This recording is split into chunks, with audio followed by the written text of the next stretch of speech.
Hey there, guys. Jeff Manchester here. Welcome to the first edition of the Vodkast. I've got my Sky vodka here.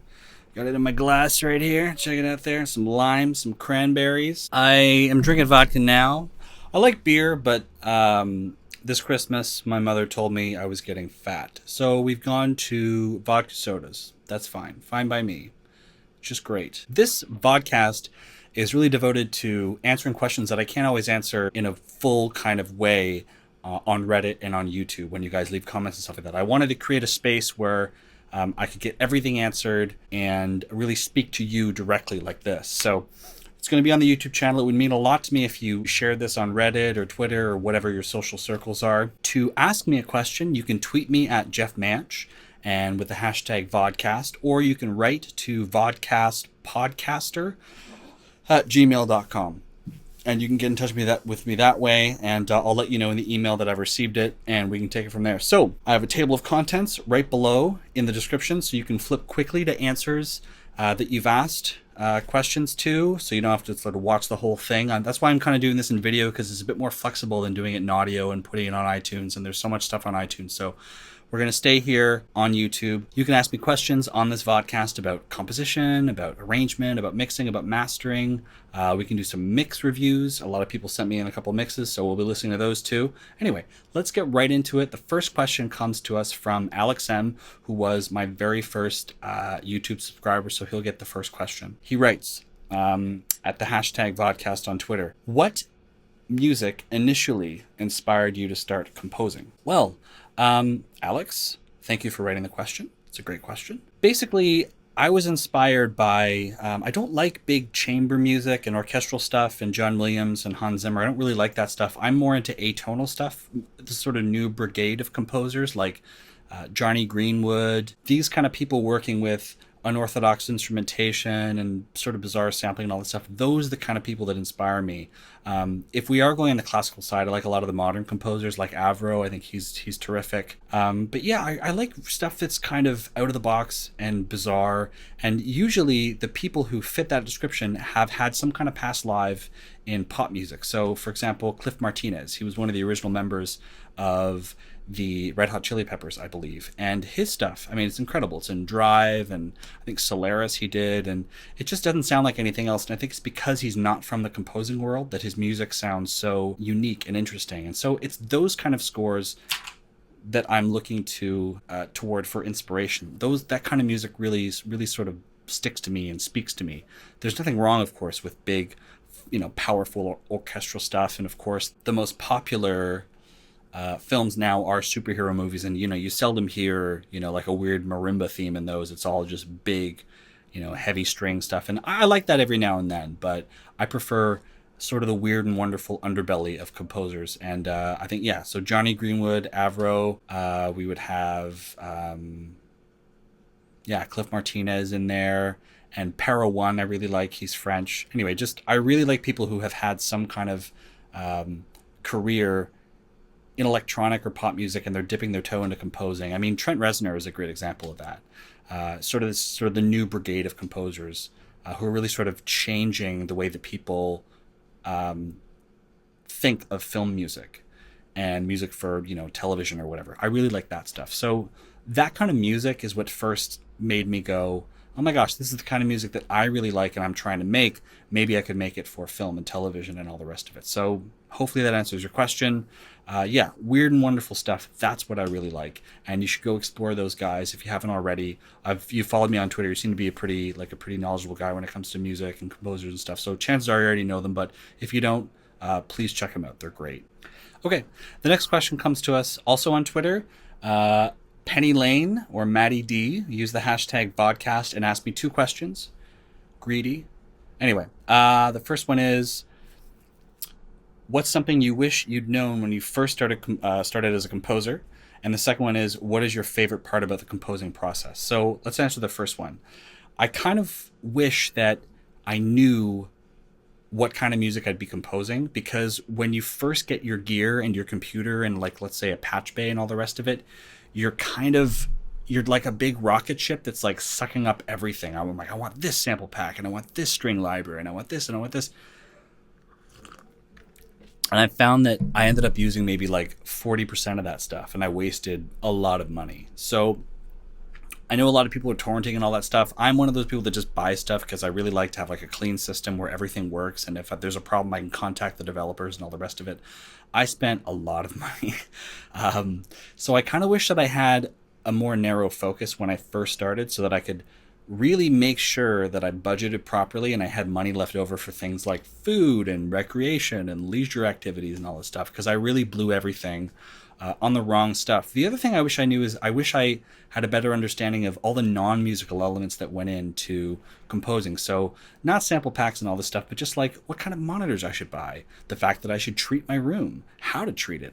All of those things you really don't think of because you just sort of, you get sucked in by a lot of the propaganda of companies like Waves and UAD, and you're like, oh, I need that reverb plugin, and maybe you don't need that reverb plugin, or maybe the stock reverb in Ableton or Pro Tools or Cubase or whatever you need is great too. So yeah, I would say if you're gonna jump into composing or any sort of aspect of music, ask yourself, don't even ask yourself what you want to do, ask yourself what you don't want to do. Imagine it like a statue and you have like just a block of marble. Start chipping away. Say like, I don't want to make this kind of music. I don't want to make that. And eventually I think some kind of form will emerge, and that'll help you understand what your musical goals are and what you hope to achieve as a composer or arranger or whatever it is. And you'll probably end up saving a lot of money. You won't sort of make the same mistakes that I did financially. So I would say that's the answer to that question.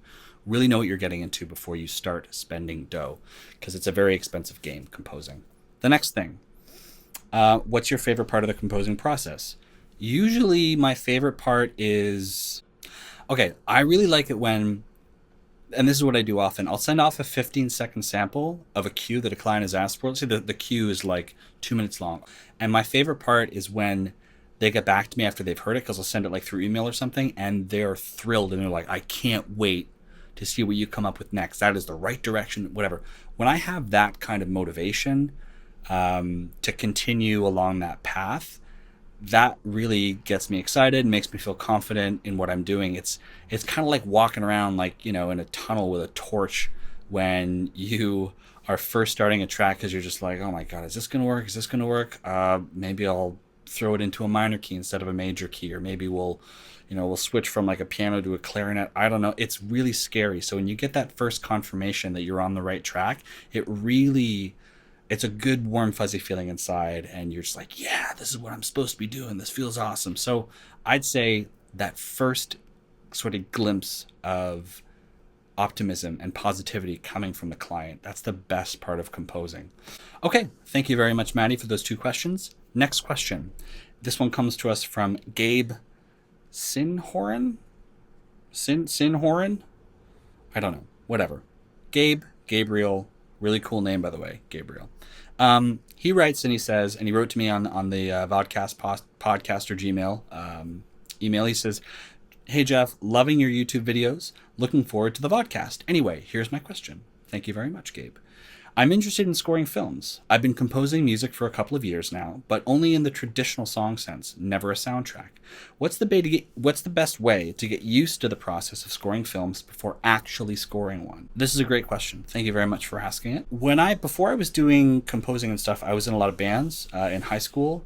And I don't know if you've been in any bands. It sounds like you do have some experience in bands, because you write that you're involved in the traditional song sense, so verse, chorus. If you've ever been in a band, the first thing you guys do when you're trying to like figure out what vibe you are and how well you work together, the first thing you do is you cover a song. In my case, because I'm like old, it was the song I always covered in bands was Buddy Holly, or no, not Buddy Holly, but the Sweater Song by Weezer. We'd always cover that one because it's like a nice down tempo, really simple, like just like 3 notes, down, down, down, down, like really. Anyway, I would encourage you to go out and listen to some of the songs that you really like and the films that you like. Now, depending on how elaborate they are, you can still boil them down and start to do covers of your own in your DAW, because even though you have like this roaring string section, if you pull out your piano, I'm not sure, I don't think you actually wrote what instrument you're most familiar with, but if you pull out your piano or your guitar or whatever, I bet you can follow along on your instrument of choice. Follow the chord changes, or even in Ableton, for example, take the score, and Ableton has a great feature. You can take audio and convert the melody or I forget what the other thing is. You can convert that to MIDI. So you can take the score and then go convert melody or convert chord changes or something to MIDI.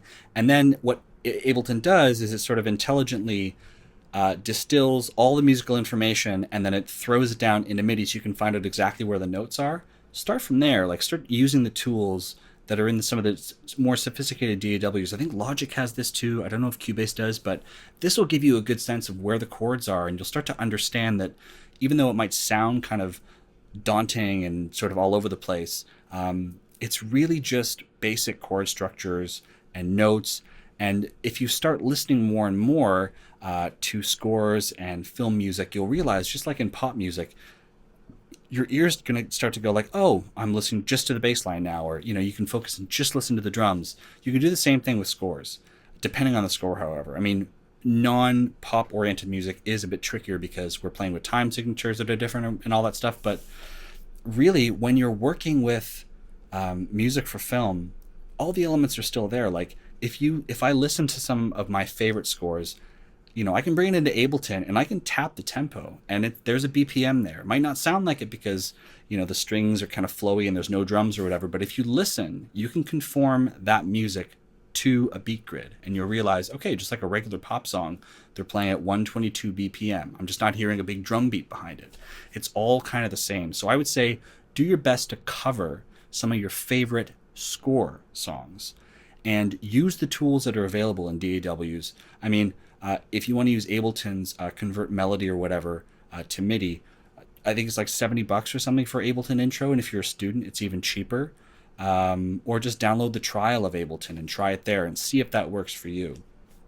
But that would be my advice. If you want to start dipping your toe into the world of composing, do what any other band does when they want to start making music. And that's coming together and covering a song. And then that gets you familiar with the rules of that particular genre of music. So hopefully that helps you, Gabe. The next question comes from Eric, and he says, "Hi, Jeff." Hi, Eric. "I've got some money I must spend." Well, good for you. That's amazing. I would love to have money that I have to spend. I have a lot of money that I shouldn't spend. He says, "I've been eyeing Contact 10 Ultimate. Native Instruments is having a summer sale." That's true. "So now seems to be like the time to grab it. What are your thoughts on this bundle?" Well, Eric, thanks a lot for asking the question. I have this bundle, I'll have you know. And my thoughts are kind of split. I mean, Native Instruments, the best thing about Native Instruments, it's not the instruments that come with it and everything, they're instruments that are made for it. It has an incredible sampling engine, and it's the industry standard as far as sample libraries go. I mean, companies survive based on the sample libraries they make for Native Instruments is Komplete. And you probably know that there's a Komplete player and a Komplete full. So one of I think the pros, if we're making a pros and cons list, is that if you're going to be working with Komplete Ultimate, that's the full version of Komplete. And there are some companies out there who have made string libraries, beat libraries, whatever, that are not compatible with the player version of Contact.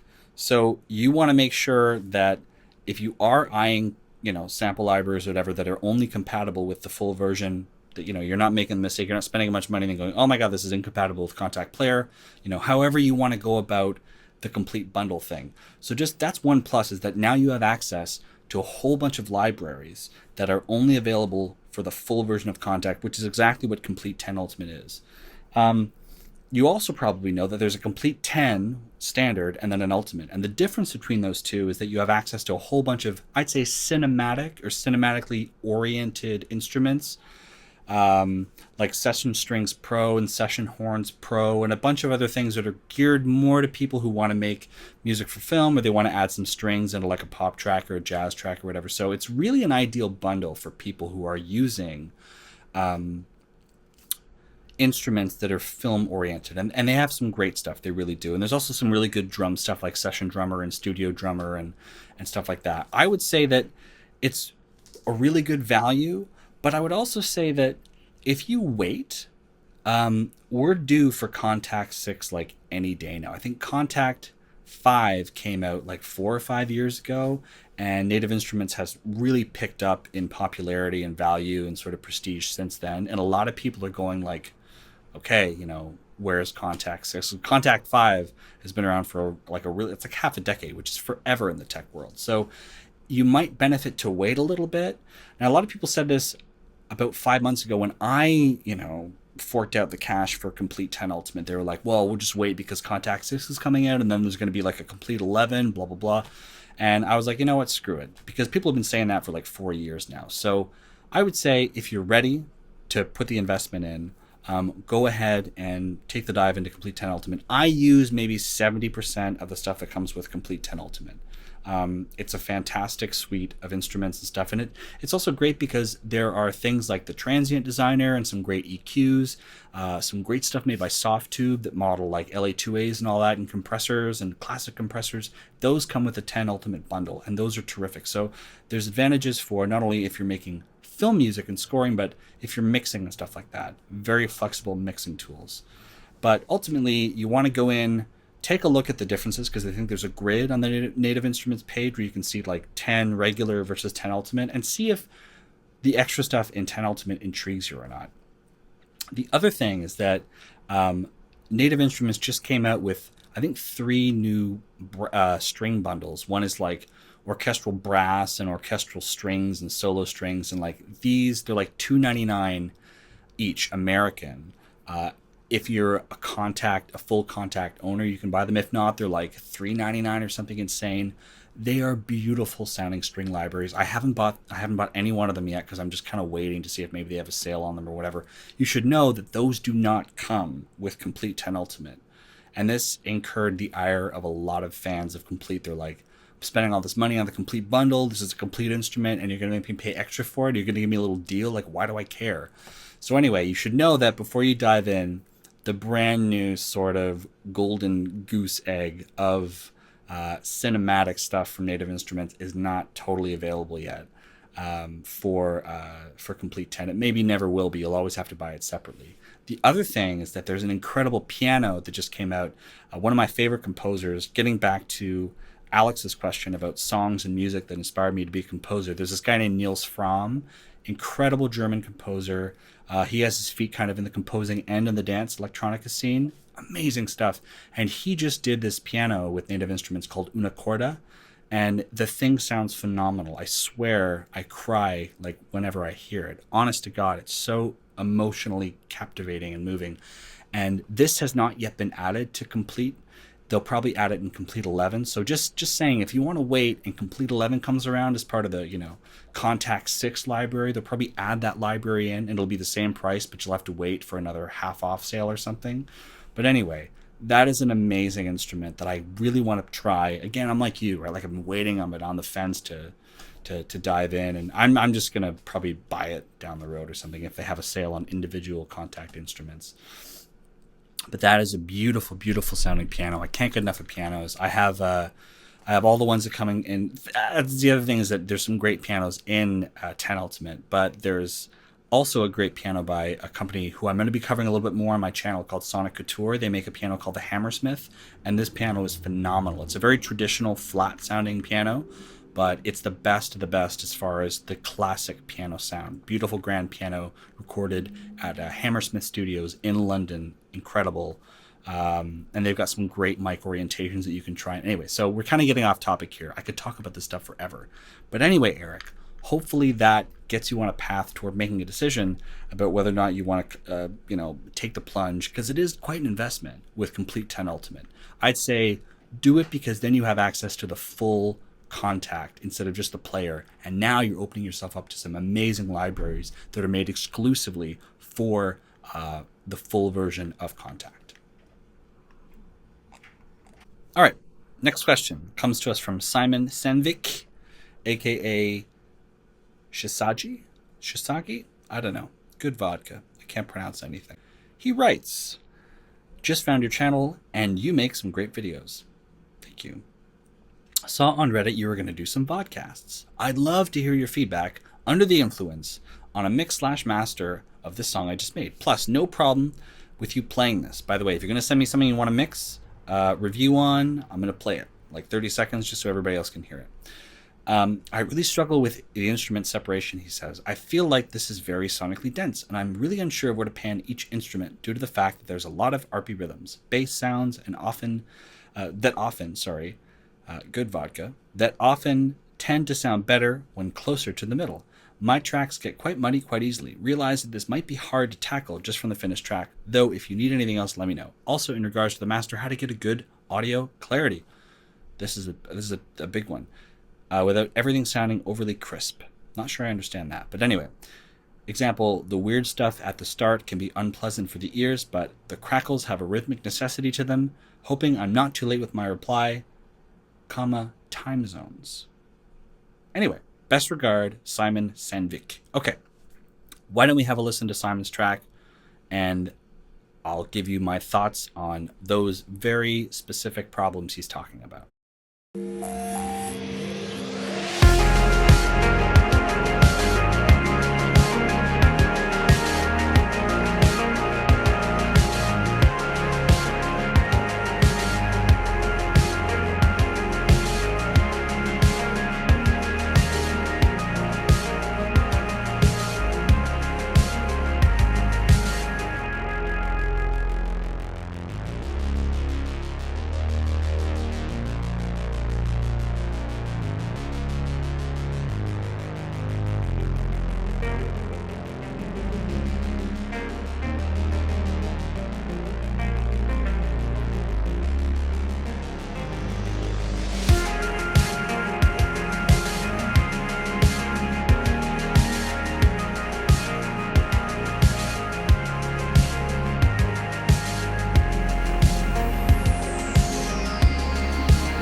So that was a really cool track, man. It reminds me a lot of like Kavinsky and some of the cool stuff coming out of Paris, like 2009, 2010. Really awesome. Okay, now let's address some of the problems you've had, namely the separation between the bass and the kick. The first thing you want to do is make sure that those cycles, those frequencies, are separated. You can do that by either sidechaining the bass to the kick or just separating them in the frequency spectrum. So take your graphic EQ, whatever DAW you're using, and just pull it up and see where the bass is landing in the frequency spectrum. Take your pen and your paper out and just write, I don't know, maybe it's happening at 110. That's where most of the energy is. Do the same for the other instruments and find out where they're landing, and then take your EQ and carve out space so that those are, coexisting together peacefully. Imagine like a seesaw, right? If both people are trying to go down at the same time, it's not going to work. So you want one up, up, up, up. That's what you want happening in the bass and the kick. That will clean up a lot of the definition, I think. Next thing you want to do is remove a little bit of the distortion from that bass. I noticed that when the clouds part in the verse, I guess it is, you have a guitar come in. One of the things I think you can do with the bass is to remove the distortion before that little break in the music, because what a lot of people do, they think that by adding gain and distortion and all this stuff, they're making the track more powerful. In reality, what they're doing is they're making things dirtier and muddier for the listener. So I would say that, if you're using a plugin or anything like that, go to the overdrive or saturation or distortion, turn it down when everything is playing. But when we get to that break, then turn it up. Do this with automation, and I think this will create a more dramatic entrance for that bass. You don't have to get rid of it completely when all the other instruments come in, but the last thing you want to do is have everything distorted, everything muddy, when everything's playing at the same time, because it's not really the sum of all the distortions that make things more powerful. It's making sure that every instrument is a little bit distorted. Then those things multiply, we get some nice harmonics coming in, and that's what makes things nice and dirty but still clear. Next thing I would do with regard to panning, I noticed you have a little guitar that comes in at like the 30 or 40 second mark or whatever. It's hard to hear that. There's a couple things we can do to clean that up. You're talking about panning and knowing where to put things. Typically guitars are panned hard left and right, with the exception of, let's say, a lead guitar, which is usually compressed and placed maybe somewhere at like 2 or 10 o'clock on the pan pot. So what you could do is duplicate that track, EQ the new track separately. So you have two instances of that guitar track, pan them hard left and right. I don't think you have a lot happening hard left and right. When I say hard left and right, I mean just panning them all the way left and right and making sure that the kick and the snare and the bass are all at the center. You want those things to be mono, right? The sides, they're on both sides, stereo information, mono right in the middle. If they're not already there, that's very important. If you're worried about mono and stuff like that, what you could do is take that guitar, maybe pan it a little bit, like maybe 1 o'clock or maybe 11 o'clock, take a stereo, add like a slapback delay to that guitar. And this way, you're not stereoizing it per se, you're just adding a bit of dimension to it by adding that delay. You'll see it'll sort of widen, it'll open up. And hopefully either by duplicating the track, panning those guitars, treating them differently left and right, because if you just pan them left and right, they'll go up by 6 dB and you'll have to go bring that one down or whatever. Pan them left and right, EQ them differently to make them sound a bit different, even though they're the same guitar part. Bring them down by about 3 dB, and just hopefully that'll help them stick out, or stereoize them with some delay if you're worried about monocompatibility. The other thing you can do to add overall clarity, I think, to the entire track is to high pass things. High pass just means letting the highs pass. What you can do is you can take an EQ and apply this EQ to maybe the guitar, the cymbals, anything that doesn't have any low end information, and really scoop away high pass. Start at 100 hertz and then just sweep and cycle maybe up to 300 hertz or 350. And this way what you're doing is you're removing any low end information from tracks that don't need any low end presence. A lot of people do this. A lot of people go a bit too far. They'll go all the way up to 600 hertz or whatever. Don't do that. Go to maybe 300 to taste everything except for the kick, the bass line, and anything that has some sort of low end information to it. And I think that should leave room for the kick and the bass to be sort of right in mono, and everything else to have some interesting stuff happening at the high end and the sort of upper mids and all the rest of it. That's really the goal when you're mixing a track, is to identify what's occupying the lower end of the frequency spectrum, what's happening mid, what's happening upper mid, and what's happening high up. And to treat those things differently, to make sure, almost like a photograph, like a family photo, that everyone is in the same frame. Last thing you want to do is squish everyone in and then take the photo. No, you say, okay, you come in this way, go down a little bit. You come in up a little bit. How about getting on your knee? How about maybe standing on a chair? Everyone has to fit into the picture, and they can't if everyone is smushed together in one frame, because what that's called is masking. That's when two instruments are occupying the same space in the frequency spectrum and we can't hear them, or we can hear one but we can't hear the other because everything is squished, so we can't see the person if two people are standing in the same space, in the photo analogy, so to speak. I think that by employing those sort of tips mixing wise, you can get a bit more clarity. Now when it comes to mastering, this is tricky, because I think what a lot of people do, if you're looking for clarity without crispiness, I think I understand what you're talking about, but maybe I don't. Anyway, I'll give it a shot. Personal story, I had KRKs before I upgraded to my focals, and I realized that a lot of my masters were sounding really overly crisp and clear and what engineers would call sweet. Too much information and energy happening at about 10K, 11K. I'm going to take another sip of vodka here. And the reason for that is because those monitors are really bass heavy and mid-range heavy, so it was so bassy and so boomy that I couldn't hear what was happening above 5K. So I was in mastering in my ozone or whatever I had, I was boosting things up by 5 dB, which is bad. You don't want to do that. Mastering, by the way, you're making small moves. If you're on a frequency spectrum, you want to maybe boost by half a dB, 1 dB tops. Big sweeps and big cuts and dips, those should be happening in the mixing stage, not the mastering stage. So it could be that your room isn't very well treated. You're getting some room modes, which means a frequency at maybe 300 cycles is bouncing back and amplifying, and it sounds really heavy, and that masks, again back to masking, frequencies that are happening elsewhere on the track. So you're going, oh, I can't really hear the highs. So you boost them, they're way too loud. Someone else plays them on their iPod, they play them on a professional system in a nice room, and it sounds really sort of tinny and shrill. It sounds way too high. That could be what's happening. It could be that your monitors are working against you. You want to make sure that your monitors are very flat, meaning you're hearing all frequencies at equal energy, and you aren't getting any weird sort of audio trickery. And your monitors are working with you. Your room is treated, sucking up all the bass, and you can hear sounds as you wrote them and as they would sound pretty well in another space if you put them on another format. So hopefully with those tips, you will achieve, I think, a better track, because I think you're on a really, really good path, man. That track is a lot of fun. It's very modern. And yeah, I liked it a lot. Our next question comes to us from Stevie G. He writes, mixing tips. Hey, Mr. Manchester. Big fan of your videos. Thank you very much. Your tips and advice have been extremely helpful in taking my mixing and composition up a level or two, especially your mix walkthroughs. More to come. More to come.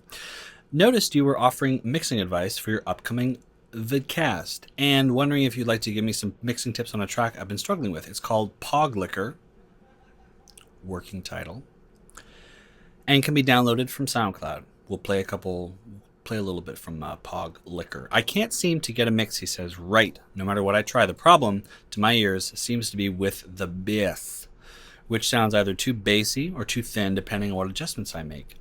And the different systems I've tested it on. It's good that you're testing on other systems. I composed it and mixed it using Roland Eterol. I don't know what that is. So there's something I get at the pharmacy. Monitors, as well as Turtle Beach headphones. You're just making this stuff up. Not the most pro gear I know. Both of which have bass boosting features, although I leave those off for producing. I'm not sure if the bass I need to be adjusting.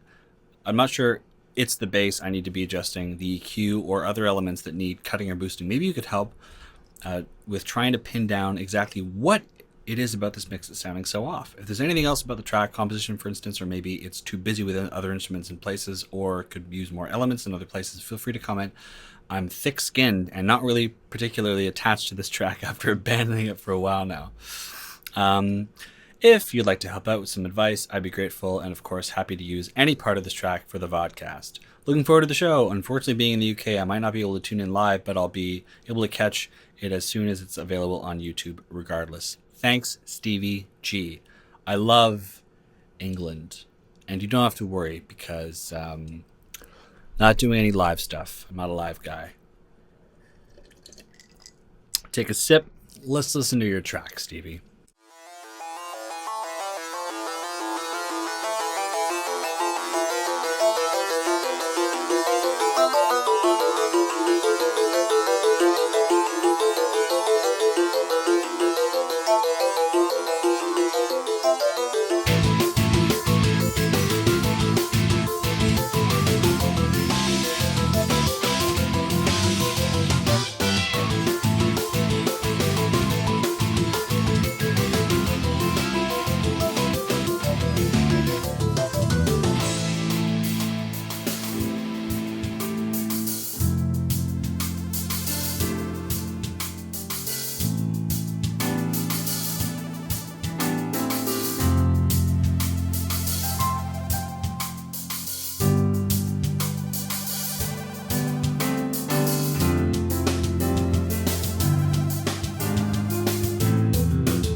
Dude, that was a great track. I really like that. Like, there's some great acoustic versus synthetic instruments. A lot of great energy. The arrangement is really cool. Things drop out and then they come back in. It's very powerful. I really like that. You should be ashamed that you abandoned that track. It has a lot of promise, I think. As far as the low-end information is concerned, I think I know what's happening, and it kind of reminds me a little bit of the last mix thing that we just covered. Namely, this is a very, I don't know what happened here, but this is a very shrill-sounding track. I have a pretty good room. I've got, I don't want to boast, but like some really good monitors, and I've got some NS10s as well. I was referencing the mix on both of those output devices, And it's a very shrill, high sounding mix. Maybe you're going a little bit overboard, boosting some of the high end. It doesn't really need to be boosted because it seems like, if anything, there's a real deficit happening in the mid range. I'm talking maybe from like 300 cycles to 700 cycles or 800 cycles. Like there's a real lack of energy happening in that area. And it could be, like I said before, I'm not sure if I said this before, vodka. We could be getting the smiley curve, right? So we have a big bass boost and then we dip down in the mids for some reason, then we come right back up in the highs. It could be that you're listening, as you said, on the turtle headphone things, and what those are doing is they're sort of overcompensating on the low end, so you're sort of bringing the highs up a little bit. But man, this track is really shrill, and it does a disservice because, again, I said the arrangement is really cool. There's some really cool ideas in here, especially the bass. It's really funky, that like it's really, you're on the right track, man. But there is no, I think, there is no real mid information in the mids and upper mids.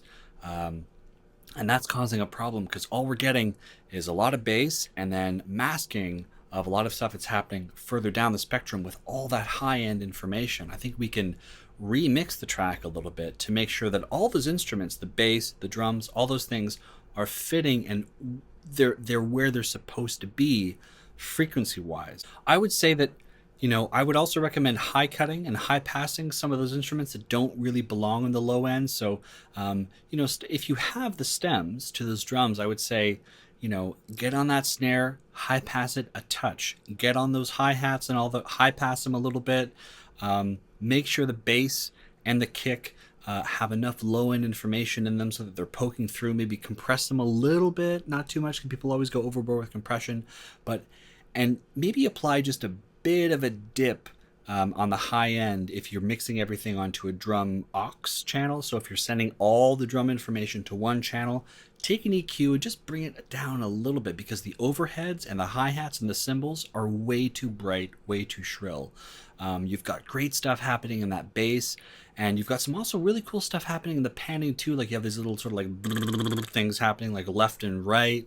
That's like a scientific term, of course, musical scientific term. I don't know what it's called. Anyway, some fun ARP stuff happening. So I would say really focus on boosting the mid-range up, bringing the high down, and I think that will help the low end poke through, because audio is a give and take, man. Like you boost something on the high end, well, you've compromised the upper mids. You boost too much on the upper mids, you've compromised things at the low end. So it's give and take. And I would say that I begin by really restructuring this track with an emphasis on what's happening in the mid-range, and forget about the low end, forget about the high end. Focus on the mid-range, and I think that your problems will sort of start to get organized. That didn't make any sense. Okay, so hopefully that puts you on a pretty good path. Again, I like this track a lot. Don't abandon it. Just focus on that mid-range a little bit, and then things will sort of even out.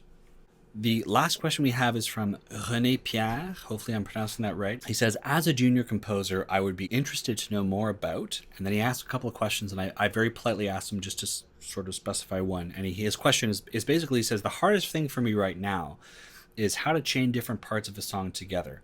And he says that he is a violinist and a pianist, which is really cool because I am neither of those things. And he says he feels that beats, he has a hard time with beats. And he feels like beats are the way for him to sort of glue different parts of a track together. And I guess, René, you want to know how to use elements of a song that you're less familiar with, like drums and bass and all that stuff, to help glue the track together. Listen to music, film music, that has percussive components to it, because like you said before, you're a pianist and a violinist. A lot of DAWs come preloaded with loop packs for drums and percussion. So timpani, taiko drumming, whatever. Try and find tracks that have that in the genre of music that you want to compose in, and then take the loops that you have in GarageBand or whatever and sub them in for whatever melody you've written over top. Pick a BPM, 110, 120, 90, 70, whatever, and then just take those drum loops and put them in underneath. Depending on the kind of music you want to make, and I'm not really sure what it is, I know Easy Drummer has a really great, basically, loop system.